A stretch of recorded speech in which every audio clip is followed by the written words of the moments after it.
Vamos con este complicado ejercicio de análisis en este mundo que se mueve tan rápido, en el que se anuncian cosas que luego en medio pasan, se abren treguas. Hablamos de la batalla arancelaria, claro.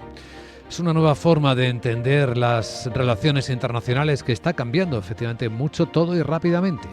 Vamos a analizar cómo están las cosas hoy, incorporando las últimas noticias, que no hemos parado de hacerlo desde que empezamos este programa esta mañana, anunciando las contramedidas chinas inmediatas y que están haciendo que suba con ganas la bolsa china, creyendo que esto les deja en un mejor escenario. Y China hace lo que Trump ha anunciado: aranceles que entrarán en vigor dentro de 6 días, el 10 de febrero, prácticamente a productos sensibles americanos, estadounidenses. El gas natural licuado, el GNL, el carbón, la maquinaria agrícola, el petróleo, el control de las tierras raras que le venden a los norteamericanos. Bueno, nos acompaña Miguel Córdoba, profesor de Economía Financiera. ¿Cómo estás, Miguel? Muy buenos días. Buenos días, encantado de estar con vosotros. José Ignacio Gutiérrez, presidente de la Federación de Servicios Financieros en la Confederación de Cuadros. ¿Qué tal, José Ignacio? Buenos días, un placer. Y Fernando Zunzunegui, abogado y profesor. ¿Qué tal, Fernando? Buenos días. Un placer, buenos días, Vicente. Bueno, primera ronda de lo que estamos viendo. Una interpretación de contexto para orientarnos, Miguel. Bueno, que Trump continúa a su estilo. O sea, ya habéis visto que ha suspendido por un mes los aranceles a Canadá y México, porque en el fondo lo que está haciendo es intimidarles. Va un poco de matón y al final, bueno, pues siempre intenta conseguir lo que quiere. Hay un déficit comercial en Estados Unidos de creo que es 1,2 billones de dólares y, bueno, una buena parte viene de Canadá, de China y de México, que ha sido por donde ha empezado, ¿no? Y entonces, bueno, pues ahí está. Les amenazo, le digo que va a entrar y unas horas antes de que empiece, pues ellos se cogen miedo y ya lo paralizo y vamos a negociar. Con China no va a poder. Con China, obviamente, China es otra cosa. Pero China negocia muy bien. Negocia muy bien, pero que no es tan grande y tiene efectivamente lo de las tierras raras, la otra serie de cosas, la gran manufactura que tiene a nivel mundial, etcétera, que tiene que negociar un poco de tú a tú. Canadá y México pues son más fáciles de convencer, pero bueno, consigue el efecto, porque al final, si tú eres norteamericano, ¿qué pasa? Dice, mira, ya Trump ha conseguido que esto sea Milanen y que la rodilla en tierra. Bueno, pues es Trump en estilo puro. José Ignacio.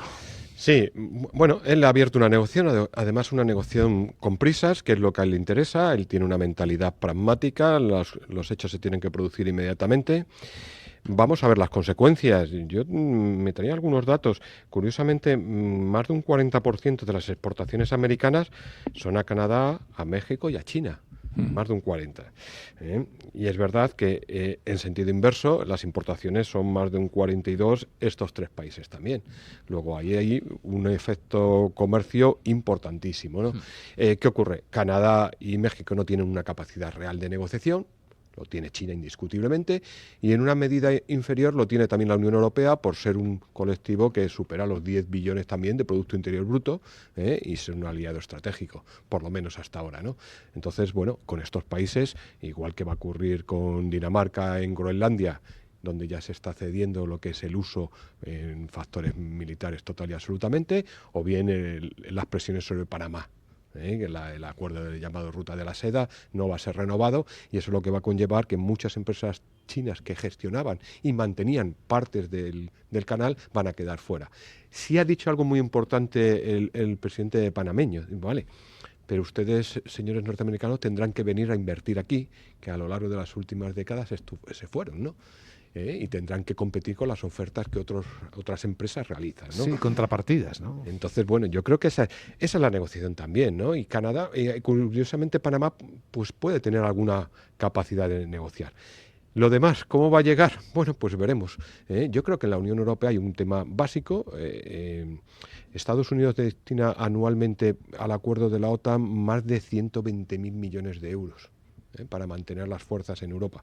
¿Qué puede ser el objetivo? Bueno, pues ustedes asuman parte de ese coste o directamente o mediante la asunción de las responsabilidades militares en Europa. Y eso se tiene que hacer ya, no vamos a esperar a 7 años. Claro, esa es la negociación de Trump. Trump es pragmatismo, es decir, ya.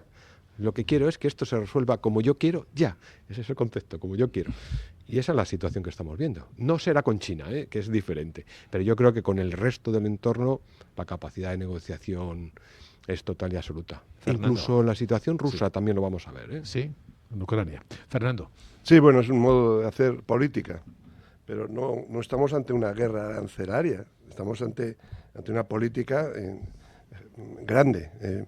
Vamos a ver, se han reforzado las fronteras con México y Canadá y en unos días se van a desplegar 10.000 tropas, no de Estados Unidos, sino de México y también de Canadá. Se van a crear grupos contra el narcotráfico, es decir, que la seguridad ha cambiado. Bueno, este es un objetivo conseguido en días y parece que era el objetivo prioritario en ese sentido. Con China estamos hablando de palabras mayores. Esto es algo distinto. Están repartiéndose el mundo y China ha respondido diciendo, demos unos días después de una reunión que vamos a tener a alto nivel y vamos a tomar las decisiones. Aquí lo que sí nos afecta es a nosotros. Es decir, que esta guerra comercial sí puede venir con Europa. Eso es lo que debe preocuparnos. A ver si la guerra de aranceles acaba siendo una guerra de aranceles entre Estados Unidos y Europa. Y aquí la diplomacia europea debería estar actuando. Tenemos el tema militar muy importante de la OTAN, pero no parece que sea condicionante. Es decir, que la guerra de aranceles sí nos debe preocupar a los europeos con Trump. Lo que pasa es que en diferente sentido, porque Alemania sí que exporta muchísimo a Estados Unidos, pero en España tenemos déficit comercial, básicamente porque importamos hidrocarburos. Yo creo que los diferentes países europeos... Por eso no tienen una diplomacia conjunta. Claro, va a ser diferente. Ese es el problema que tenemos. Sí, pero ya contaba nuestra invitada capital que el 47% en España de las importaciones de gas ya se lo compramos a Estados Unidos. Claro, Lo que antes comprábamos a Rusia, ahora es a Estados Unidos. ¿Qué va a cambiar, por cierto, en Ucrania después de que Trump desvelara sus cartas? Quiere como garantías para mantener la ayuda, no retirarla, acceso a las tierras raras ucranianas. Bueno, vamos a ver. El factor determinante está en la entrega de armamento y el uso que se le permite a Ucrania de ese armamento. Si hubiera capacidad para entregarle todo tipo de armamento y uso libre, la guerra cambiaría completamente. Estados Unidos, no olvidemos que el presupuesto de defensa de Estados Unidos son 850.000 millones de dólares al año. El de China son poco más de 300.000 y el ruso ahora mismo creo que este año superará los 75.000. O sea, el gap es impresionante. La Unión Europea en su conjunto estaríamos en torno de los 100 y pico mil millones de dólares de presupuesto, que tampoco es ninguna tontería, ¿no? Es decir, la capacidad real tecnológica y militar de Estados Unidos es muy superior a la de cualquier otro, incluido, por supuesto, Rusia. Entonces, aquí, igual que en México, una cosa es lo que sale, pero otra de las negociaciones, curiosamente, es acceder a toda la información policial interna de México y que las agencias federales norteamericanas puedan actuar en la lucha contra el narcotráfico en el territorio mexicano. No olvidemos las presuntas relaciones que había de la presidencia mexicana con el entorno mexicano, narcotráfico, las supuestas o presuntas financiación de la campaña electoral del anterior presidente por parte del narco. Todo eso, hay una serie de acuerdos muy importantes que Trump, que las otras administraciones no consiguieron, pero que Trump parece que sí va a conseguir.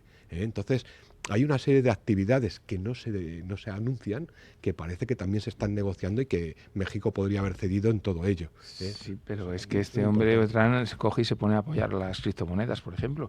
Ahora mismo el modelo que tienen de negocio los narcotraficantes es muy claro. Ya no hay maletines con dólares. Ahora ya se hace con criptomonedas en determinados sitios, pues Eslovenia, en donde sea, que tienen mercados así de estos, y el cártel de Sinaloa sirve a Lisen de Chicago la droga, pero y recibe un pago en criptomonedas en uno de esos mercados. Entonces, las criptomonedas ahora mismo son básicamente un tema opaco, un tema que tal, y sin embargo Trump lo está fomentando. Tenía que hacer justo lo contrario, ponerles inconvenientes. Bueno, es un tema distinto. Las criptomonedas son no producto financiero, ya está bastante regulado, empieza a controlarse, están estableciéndose ya las responsabilidades. La última es una sentencia de Estados Unidos que establece que, como es algo descentralizado, aquí los responsables son todos aquellos que participan en el sistema, y no se protegen de la responsabilidad limitada. Esto es interesantísimo. Pero eso es otro tema, Ucrania. El principal interesado de solucionarlo es Europa, porque tenemos una guerra en Europa. Podemos hacer dos cosas, o bien poner cada vez más dinero, o bien acabar con la guerra. Son los dos caminos. Entonces Trump ha dicho que quiere acabar con la guerra. Entonces lo que debe hacer Europa es ponerse con Trump en la mesa, con Putin, con los representantes. Está pidiéndose nuevas elecciones para sanear lo que es la corrupción interna en Ucrania, con el nuevo presidente, que es una de las soluciones de Ucrania, y tratar de solucionarlo. Y para eso hay que fortalecer la OTAN. Y también vamos de la mano de Estados Unidos. Es decir, que para solucionar esto deberíamos ponernos en la mesa con el señor Trump, porque es el que ahora mismo tiene todo, tiene el poder económico, tiene el poder militar, y presionar a Putin y decirle, mire, las fronteras son estas y las reglas militares son estas. Esa es la política europea. No a ver cuánto gastamos, y parece ser que lo que puede aportar de tropas Rusia no lo podemos aportar nosotros, porque Ucrania no tiene población y los europeos ni los estadounidenses en principio quieren mandar tropas a que mueran sus conciudadanos. Entonces, bueno, y además hay una razón económica fundamental. Vivimos de la energía rusa. Estamos condenados a entendernos. En todas las maneras hay un matiz muy importante en el envío de tropas. En el caso de un acuerdo de paz, Europa sí está dispuesta a que sean tropas europeas las que... Pero después del acuerdo. Claro, después del acuerdo, para evitar que el acuerdo sea un acuerdo Pero frustrado. como cascos azules europeos, ¿no? Algo así. Bueno, al final lo que ahí se terminaría diciendo es que Ucrania entraría dentro de la Unión Europea, dentro del desarrollo también de la Europa de la defensa, y la presencia de tropas de la Unión Europea allí, amparadas por el Tratado de la OTAN, también su presencia evitaría un futuro desarrollo de ese conflicto, no de un conflicto, digamos, en suspenso, sino un conflicto que en caso de reactivarse daría un salto muy peligroso, ¿no? Ahí habría que ver hasta qué punto serían las cesiones territoriales ucranianas, y qué cedería Rusia. Rusia posiblemente ahí tendría que ceder parte de capital para reconstruir Ucrania, ¿no? Ese podría ser, pero la implicación militar de Europa es incuestionable en ese posible pacto, y la incorporación de Ucrania a la Unión Europea también sería incuestionable. De acuerdo que hay que resolver toda la situación de corrupción que tiene Ucrania, que ha sido siempre uno de los factores por los cuales la Unión Europea no quería saber nada de su entrada en la Unión Europea. Pero en el factor militar es indiscutible que será Europa la que tendrá que mantener la paz allí, y su presencia en territorio ucraniano es vital, y no podrán ser atacados en ningún momento, Bueno, porque pero estarán puede bajo ser- el amparo del artículo puede ser 5 del Tratado de la OTAN. Casi tan caro como mantener la guerra, porque aquí Claro. es donde llegamos a uno de los asuntos clave. ¿Puede Europa aumentar el gasto de defensa en los niveles que está exigiendo Estados Unidos? ¿Cómo va a hacerlo? Anoche en el Consejo de Ministros, en la Cumbre Europea Informal, ya se dejó la puerta abierta a flexibilizar de nuevo las disciplinas fiscales, tanto los niveles de deuda como de déficit públicos, emitir nuevamente deuda mutualizada por la Unión Europea, como se hizo con el COVID, para que paguemos los ciudadanos toda esta fiesta. ¿Pero podemos hacerlo? ¿Qué significa esto en términos económicos? Pues una barbaridad. Si quiere pasar del 3 al 5%, pueden ser unos 200.000 millones de euros. Bueno, una cantidad muy respetable. Si tú mismo has dicho que tenemos unos 100 y pico mil, ¿no? Ahora Sí, mismo. ahora mismo. Pues ahora, vamos, con todo lo que ha crecido los PIBs, si le metes un 2%, yo creo que Europa estamos en 10, 12, 15 billones, pues te van a salir cantidades de esas, 200.000 millones para arriba. Yo creo que no lo podemos permitir. Estamos hablando de gasto anual, ¿eh? Sí, con gobiernos sin apoyos, además, Claro, fragmentados. y luego los gobiernos de izquierdas que obviamente en España, por ejemplo, van a decir que ni hablar. Y entonces provocaría una convocatoria de elecciones, porque no tendría sentido que Sumar se sumara a un aumento tan fuerte de defensa. Sí, ¿no? sí podemos hacerlo con grandes sacrificios. Draghi, en ese informe fantástico, lleno de datos, decía que se necesitaban un poquito para recuperar la competitividad europea, la digitalización, la sostenibilidad, 700.000 millones anuales. Y cifraba ya 50.000, que es una novedad defensa, ¿no? en defensa. Podemos llegar, por supuesto, a esos 200.000, se puede hacer con enormes sacrificios. Pero vamos a ver, lo que más nos afecta, nuestro presidente ha movido ficha, la ficha que puso en el Banco Europeo de Inversiones, Calviño, y dice que venga del Banco Europeo de Inversiones, Sí, gasto en defensa. Como es gratis. Y así internamente puede defender que es antimilitarista y tener el voto de partidos como Sumar. Bueno, no sé cómo calificar estas manifestaciones. Bueno, preguntémonos si es posible, ¿no? Hay un matiz muy importante. En el rescate griego, la inversión en defensa quedó excluido. en todas las condiciones para el rescate griego, todas las partidas de defensa ni fueron limitadas y quedaban excluidas del control. Esto es un antecedente muy importante para toda la gestión. No, estaba negociando Syriza, que era un partido de extrema izquierda. Sí, pero fíjate, un partido de extrema izquierda, pero el concepto de defensa quedó excluido en todo momento, claro, incluso en el cálculo de la deuda existente en Grecia. Es un país muy particular en defensa. Siempre ha tenido un enorme gasto en defensa. Ellos tienen unos enemigos tradicionales, que son los turcos, y siempre han puesto todo el presupuesto que han podido, y no se ha discutido incluso internamente, de tener grandes presupuestos en defensa. Yo creo que, a ver, tener los presupuestos de defensa, no hay que olvidar que se trata de una inversión en tecnología, y esto es un factor muy determinante que tarde o temprano revierte hacia la economía social, y esto es incuestionable. Lo único que yo comparto con Fernando, hay que hacer sacrificios, y Europa tiene un problema, ha creado un modelo de bienestar social que ahora mismo lo que nos planteamos es si es sostenible. Y la cuestión está en que si tú quieres tener una defensa de Europa, posiblemente el estado de bienestar que hemos creado habrá que recortarlo de ahí. No hay otra cuestión. ¿Y en qué medida y en qué proporción? Y un compromiso de todos. Y ahí no va a valer. ¿Por qué? Porque muy posiblemente, si hay un compromiso mayoritario, los países que no acuerden ellos no deberán estar en la Unión Europea, ni en la OTAN. Claro, pues entonces asuman su responsabilidad de lo que les puede pasar. En el caso español, bueno, los riesgos de Argelia y Marruecos son muy reales. Y si España no está en la Unión Europea y no está en la OTAN, la materialización de esos riesgos se puede producir en cualquier momento.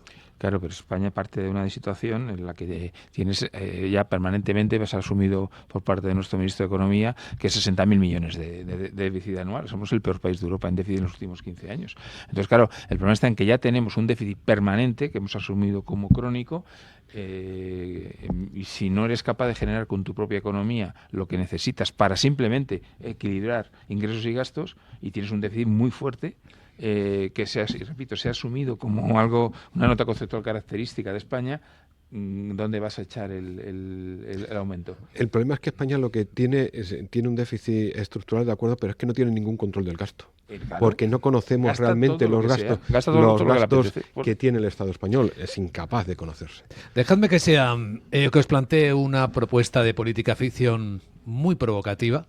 Imaginaos por un momento que alguien equivalente a Donald Trump gobierna un país de la Unión Europea.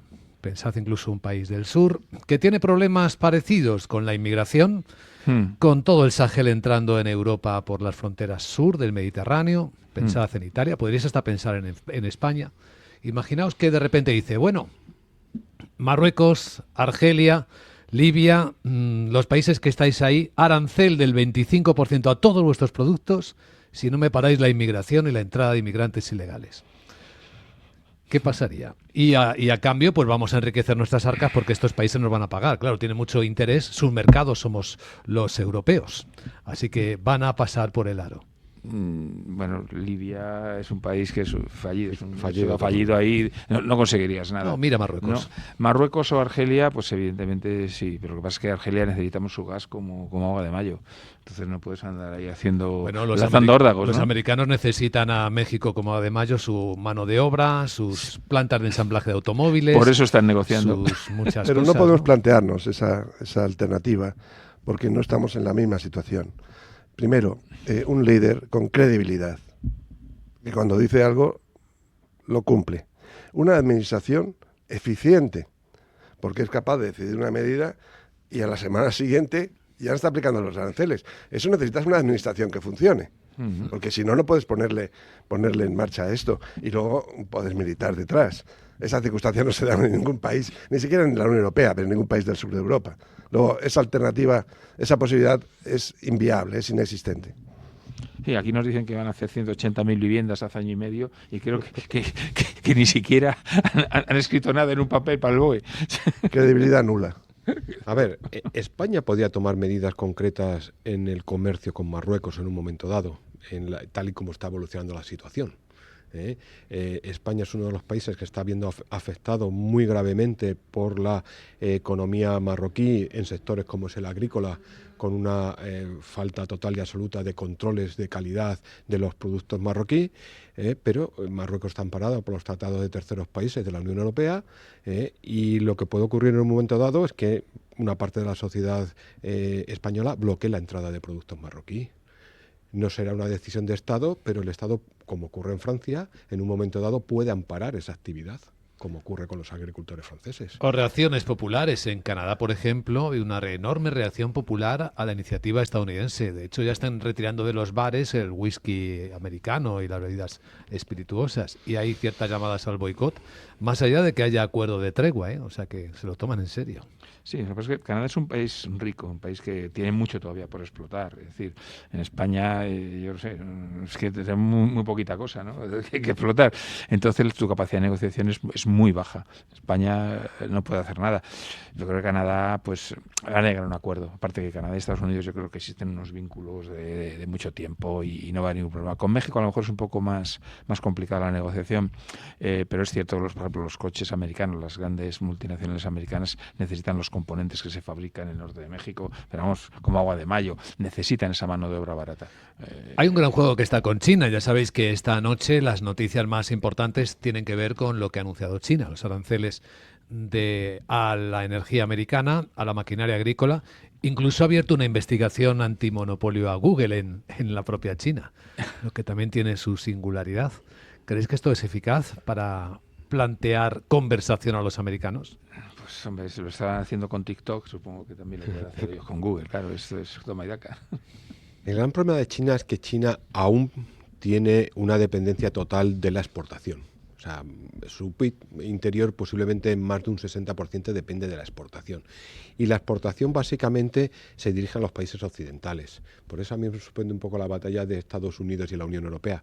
Si Estados Unidos y la Unión Europea tuvieran medidas contra los productos manufactureros chinos, Occidente en general, incluida Japón, Corea del Sur, Australia, China tendría un problema. Mientras que en el caso, el volumen de exportaciones de Estados Unidos son 2,5 billones.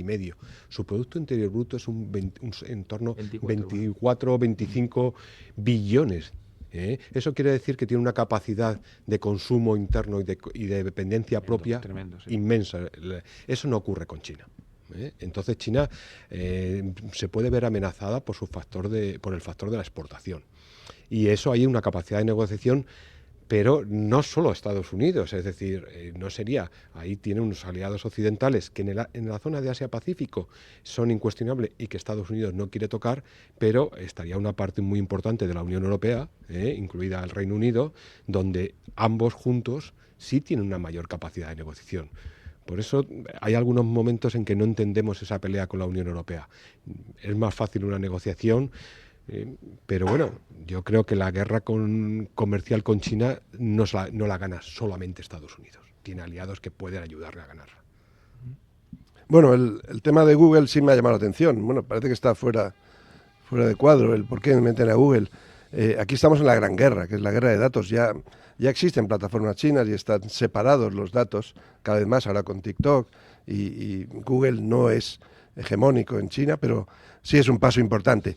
Lo que viene a decirnos esta medida es que no hay separación de poderes, no hay independencia y entonces se utiliza como política la competencia. Dicen que van a abrirle un expediente por la competencia. Bueno, se supone que si era anticompetitivo lo era antes de este episodio. Es decir, que controlan las instituciones como quieren para la política. Bueno, en China, por cierto, le ha tocado a Apple en Wall Street anoche, una caída del 3%, porque claro, los aranceles a China no le han hecho una excepción esta vez a Apple. Trump ya impuso aranceles en su anterior mandato y sí que eximió a la cadena de producción de Apple, al ensamblaje de esas sanciones, pero esta vez no ha hecho un poco brocha gorda. Y está tocado, claro, es que hay muchos fabricantes en China, de todo el mundo. Oye, lo que pasa es que, vamos a ver, yo creo que se han dado 6 días y estas cosas, yo creo que están en negociaciones y de alto nivel. O sea, yo creo que igual que ha pasado con Canadá y con México, yo creo que con China tienen que llegar a unos acuerdos, porque, o sea, seamos realistas, China es el gran inversor en bonos soberanos norteamericanos. Entonces, como lance los bonos al mercado, pues puede haber un problema financiero muy significativo. Es decir, que es que por un lado es las exportaciones, pero por otro lado está la deuda. Y Estados Unidos también es uno que emite deuda como locos. Entonces, bueno. Si es que las guerras arancelarias afectan y van a afectar a las divisas. Claro. Inmediatamente el precio del dólar ha subido, ahora baja y esto sí afecta a toda la economía. Tenemos que seguir muy de cerca las divisas. La montaña rusa ha empezado y estamos intentando comprenderla. Hoy lo hemos hecho en la gran tertulia de la economía con Fernando Zunzunegui, con José Ignacio Gutiérrez y con Miguel Córdoba. Gracias, cuidaos mucho. Un placer, buen día.